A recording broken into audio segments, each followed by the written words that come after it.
আজ থেকে 20-30 বছর আগে কেউ ভাবতেও পারেনি যে একদিন রাশিয়া ভারতকে তার বদলা নেওয়া থেকে আটকে দেবে এবং আমেরিকার পক্ষ থেকে ভারতকে খোলামেলা ছাড়পত্র দেওয়া হবে। ভারত, আমেরিকা এবং রাশিয়াকে ঘিরে একটা বিশাল আপডেট সামনে এসছে।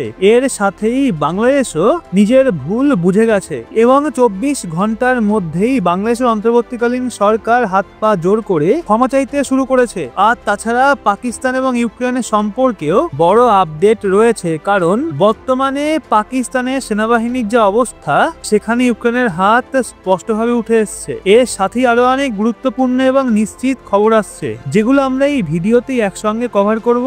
সেই জন্য ভিডিওর শেষ অবধি অবশ্যই থাকবেন। সবচেয়ে আগে আমরা একটা সুখবর দিয়ে শুরু করব। কয়েক সপ্তাহ আগে ভারতীয় রুপি এক আমেরিকান ডলারের তুলনায় 87 টাকা 59 পয়সাতে নেমে গেছিল। 2রা ফেব্রুয়ারির দিনেই ঘটনা ঘটেছিল, কিন্তু সুখবর হলো 2রা ফেব্রুয়ারির পর ভারতীয় রুপি ক্রমাগত রিকভারি মোডে আছে এবং আজকের দিনে এক আমেরিকান ডলারের তুলনায় ভারতীয় রুপি 87 টাকা 59 পয়সা থেকে কমে 84 টাকা 58 পয়সাতে উঠে এসছে। ক্লোজিং হয়েছে 84-র ওপরেই। সেশন চলাকালীন সময়ে রুপি 83 টাকা 88 পয়সাতেও পৌঁছে গেছিল। সুখবর এই যে এই রিকভারি পেহেলগাম হামলার পরেও অব্যাহত আছে। একইভাবে ভারতের ফরেন এক্সচেঞ্জ রিজার্ভেও গত 8 সপ্তাহ ধরে ধারাবাহিকভাবে বৃদ্ধি দেখতে পাওয়া যাচ্ছে।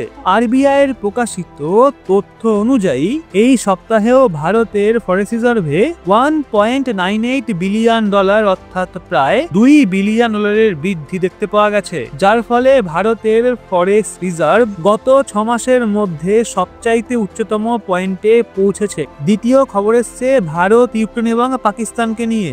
আনঅফিসিয়াল সূত্র থেকে খবর এসছে যে রাশিয়া ইউক্রেন যুদ্ধের সময় পাকিস্তান ইউক্রেনকে প্রচুর গোলাবারুদ সরবরাহ করেছিল। রিপোর্টে বলা হয়েছে পাকিস্তান সেনাবাহিনী কিছু ডলার রোজগারের লোভে প্রচুর সংখ্যক আর্টিলারি এবং ট্যাঙ্ক রাউন্ড ইউক্রেনকে বিক্রি করে দিয়েছে। আর এখন পাকিস্তানের কাছে নিজের জন্য পর্যাপ্ত স্টকই নেই, বিশেষ করে আর্টিলারি সেল এবং ট্যাঙ্ক রাউন্ড। সাম্প্রতিক একটা রিপোর্টে জানা গেছে পাকিস্তানের কাছে আর্টিলারি সেল এবং ট্যাঙ্ক রাউন্ডের এমনই স্টক পড়ে আছে যা সর্বোচ্চ 4 দিন পর্যন্ত টিকবে। অর্থাৎ যদি ভারত পাকিস্তানের মধ্যে পূর্ণাঙ্গ যুদ্ধ শুরু হয় তাহলে পাকিস্তানের কাছে এতটুকুই অস্ত্র আছে যা 4 দিন পর্যন্ত তারা ব্যবহার করতে পারবে, বেশি হলে 5 দিন। কিন্তু তারপর পাকিস্তান সেনার হাত তুলে দিতে হবে। এবং আপনিও জানেন যে ভারত পাকিস্তান যুদ্ধ মানেই আর্টিলারি এবং ট্যাঙ্কের ভারী ব্যবহারের যুদ্ধ এবং এই কারণেই পাকিস্তান সম্পর্কিত সময়ে কোনো মিলিটারি এক্সারসাইজে আর্টিলারি বা ট্যাঙ্কের ফায়ারিং এক্সারসাইজ করছে না। এরপর তৃতীয় বড় খবরটা এসছে, আপনারা নিশ্চয়ই শুনেছেন বাংলাদেশের অবসরপ্রাপ্ত মেজর জেনারেল ফাজলুর রহমান একটা বিবৃতি দিয়েছিলেন, যেখানে তিনি বলেছিলেন যদি ভারত পাকিস্তানের ওপর আক্রমণ চালায় তাহলে বাংলাদেশের সেনাবাহিনীকেও ভারতের উত্তর পূর্ব রাজ্যগুলোর ওপর হামলা চালিয়ে সেগুলো দখল করে নেওয়া উচিত এবং এই উদ্দেশ্যে চীনের সঙ্গে একটা যৌথ সামরিক ব্যবস্থা গঠন করা উচিত, যার জন্য চীনের সঙ্গে আলোচনা শুরু হওয়া দরকার। এখন ব্যাপারটা এমন নয় যে এই বক্তব্য ফাজলুর রহমান মেজর জেনারেল পদে অবসরপ্রাপ্ত, যিনি বাংলাদেশ রাইফেলস এর গাইড ছিলেন, যাকে পরে বাংলাদেশ বর্ডার গার্ড বানানো হয়েছিল এবং তার কর্মজীবনে বহুবার ভারতীয় সেনার সঙ্গে তার এবং আজও অধ্যাপক মোহাম্মদ ইউনুসের অন্তর্বর্তীকালীন সরকারের অধীনে তাকে ন্যাশনাল ইন্ডিপেন্ডেন্ট মিশনের চেয়ারম্যান করা হয়েছে, যিনি শেখ হাসিনার বিরুদ্ধে তদন্ত পরিচালনা করছেন।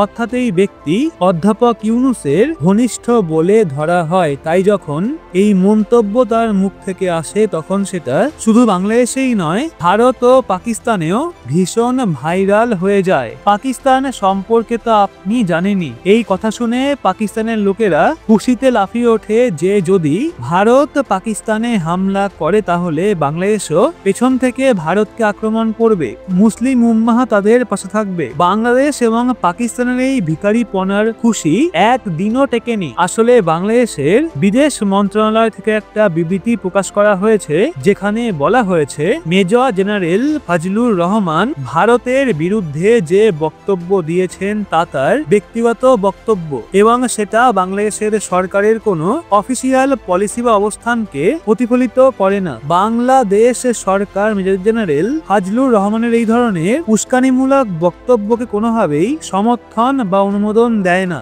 আমরা ভারতের সার্বভৌমত্ব এবং আঞ্চলিক অখণ্ডতার পারস্পরিক সম্মান করি এবং শান্তিপূর্ণ সহাবস্থানের মাধ্যমে সম্পর্ক বজায় রাখতে চাই। চতুর্থ খবরটা এসছে জয়শঙ্কর স্যার এবং রাশিয়ার বিদেশমন্ত্রী সার্গেই লাভারভকে নিয়ে। গতকাল রাশিয়ার বিদেশমন্ত্রী লাভারভ যা পেহেলগাম হামলার পর ভারত ও রাশিয়ার মধ্যে প্রথম টেলিফোনিক কথোপকথন ছিল, এখন দেখলে বোঝা যায় রাশিয়া আমাদের ঘনিষ্ঠ বন্ধু। 1971 সালের ভারত পাকিস্তান যুদ্ধে রাশিয়া ভারতকে নির্দ্বিধায় সমর্থন করেছিল, এমনকি নিজের নিউক্লিয়ার সাবমেরিন এবং নেভাল স্ট্রাইক গ্রুপ পাঠিয়ে পর্যন্ত দিয়েছিল। তাই এবারও আমরা আশা করছিলাম যে রাশিয়া পেহেলগাম হামলার ঘটনাতেও ভারতকে পূর্ণ সমর্থন দেবে, কিন্তু আগের দিন সেটা মোটেও হয়নি। আসলে রাশিয়ার বিদেশমন্ত্রী লাভারভ জয়শঙ্কর স্যারকে বলেছিলেন যে ভারত ও পাকিস্তান যেন এই ইস্যু কূটনৈতিক এবং রাজনৈতিক স্তরে সমাধান করে। পাশাপাশি তিনি ভারতকে বলেছিলেন 1972 সালের সিমলা চুক্তি এবং 1999 সালের লাহোর ঘোষণা অনুযায়ী বিষয়টা সমাধান করুক এবং ব্যাপারটা না বাড়াক। তো রাশিয়ার পক্ষ থেকে অফিসিয়ালি বলা হয়েছে যে তারা ভারতকে এই কথাই বলেছে যে সিমলা চুক্তি এবং লাহোর ঘোষণার ভেতরেই থাকো, বাকিটা নিয়ে কোনো আপত্তি নেই। আমরাও রাশিয়াকে বলেছিলাম যুদ্ধ বন্ধ করে ডিপ্লোমেসির পথে আসতে, টেবিলে বসে ইউক্রেনের সঙ্গে ডিসকাস করতে, কিন্তু এখানে ভারতকে উপদেশ দেওয়ার কি মানে যে ভারতের উচিত সিমলা এবং লাহোর চুক্তি অনুসরণ করা। যদি ভারতকে সমর্থন না করতে চাও, নিরপেক্ষ থাকতে চাও, সেটা আমরা বুঝতে পারি, কিন্তু ভারতকে সেখানেও যে কোনো এগ্রিমেন্ট মানতে হবে, এটা কিন্তু মোটেই ঠিক নয়। অন্যদিকে যদি আমেরিকার কথা বলি তো প্রেসিডেন্ট থেকে শুরু করে ন্যাশনাল সিকিউরিটি অ্যাডভাইজার, FBI প্রধান, ইন্টেলিজেন্স হেড, পেন্টাগনের অফিসিয়াল, প্রেস সেক্রেটারি সবাই পেহেলগাম হামলার পর একসুরে বলছে যে এই হামলার বদলা নেওয়ার জন্য ভারত সরকার যেই পদক্ষেপ নেবে আমেরিকা তাতে ভারতের পাশে থাকবে। অর্থাৎ আজকের দিনে রাশিয়ার থেকে অনেক বেশি খোলামেলা সমর্থন ভারতকে দিচ্ছে আমেরিকা। এবং যেখানে রাশিয়া ইউক্রেনের যুদ্ধের কথা আসে সেখানে তো রাশিয়ার ওপর কোনো জঙ্গি হামলা হয়নি, ইউক্রেন রাশিয়ার ওপর কোনো অ্যাটাক করেনি। রাশিয়া ভবিষ্যতের আশঙ্কা করে ন্যাটোর ভয়ে ইউক্রেনের ওপর প্রিএমপ্টিভ স্ট্রাইক করেছিল। রাশিয়া এমন কিছুর জন্য যুদ্ধ করছিল যা ঘটেওনি, সেই জন্য ভারত সেখানে টেবিলের ওপর আলোচনা করার পরামর্শ দিচ্ছিল, কেননা এই যুদ্ধে বহু নিরীহ মানুষ মারা যাচ্ছিল। কিন্তু এখানে তো পাকিস্তান সমর্থিত জঙ্গি সংগঠন সরাসরি ভারতে হামলা চালাচ্ছে। 28 জনকে ধর্ম জিজ্ঞেস করে হত্যা করা হয়েছে এবং এটা একবারের হামলা নয়, প্রতিদিন কাশ্মীরে যে হামলা হচ্ছে সাধারণ মানুষ এবং সেনার ওপর। উচিত ছিল রাশিয়ার ভারতের পাশে দাঁড়ানো, কারণ এখানে সামনেই পাকিস্তান। আমরা রাশিয়ার ওপর পশ্চিমা দেশগুলোর নিষেধাজ্ঞা থাকা সত্ত্বেও প্রতি বছর 40 থেকে 50 বিলিয়ন ডলারের তেল কিনছি, বিলিয়নস অফ ডলারের হাতিয়ার কিনছি। যদি চীনের সঙ্গে ভারতের সংঘাত হয় তাহলে রাশিয়া তো সরাসরি কোলে গিয়ে বসে পড়বে চীনের। পরবর্তী খবরটা রয়েছে ভারতের প্রতিরক্ষা মন্ত্রী রাজনাথ সিং স্যারকে নিয়ে। আগেই বলেছিলাম রাশিয়া ভারতকে ভিক্টরি ডে প্যারেডে আমন্ত্রণ জানিয়েছে, যা 9 মে মস্কোতে হবে। প্রধানমন্ত্রী মোদী পেহেলগাম হামলার কারণে অংশগ্রহণ বাতিল করেছিলেন, পরে ঠিক হয়েছিল মহাশয় রাজনাথ সিং যাবেন, কিন্তু এখন ভারত সরকার জানিয়েছে রাজনাথ সিংও রাশিয়াতে যাচ্ছেন না। ওনার বদলে প্রতিরক্ষা মন্ত্রকের রাষ্ট্রমন্ত্রী সঞ্জয় সেঠকে পাঠানো হবে। 9 মের আশেপাশে রাষ্ট্রপতি দ্রৌপদী মুর্মুরও হিমাচল যাওয়ার কথা ছিল, সেই সফরও বাতিল হয়েছে। প্রধানমন্ত্রী, প্রতিরক্ষা মন্ত্রী, রাষ্ট্রপতি সবাই 9 মের আশেপাশে নিজেদের সফর বাতিল করছেন। ফলে মনে করা হচ্ছে 9 মে হয়তো বড় কিছু ঘটতে পারে। তা আপনার কি মনে হয়, এইবার কি ভারতের প্রিয়কে ফিরিয়ে নেওয়ার চেষ্টা করা উচিত? হ্যাঁ নাকি না? না হলে কি আরো 30-40 বছর অপেক্ষা করা উচিত, যতক্ষণ না ভারত সম্পূর্ণ ডেভেলপ হয়ে যায়? আমি জানি আপনাদের বেশিরভাগের উত্তর কি হবে, তাও দেখি আপনারা কি বলেন। তো একজন ভারতীয় হিসাবে ভিডিওটা লাইক করে শেয়ার করুন আপনার বন্ধু বান্ধবদের, এবং এরকমই লেটেস্ট ইনফরমেটিভ ভিডিও পেতে সাবস্ক্রাইব করে চোখ রাখুন রহস্য বাংলার পর্দায়। দেখা হচ্ছে আবার পরবর্তী ভিডিওতে।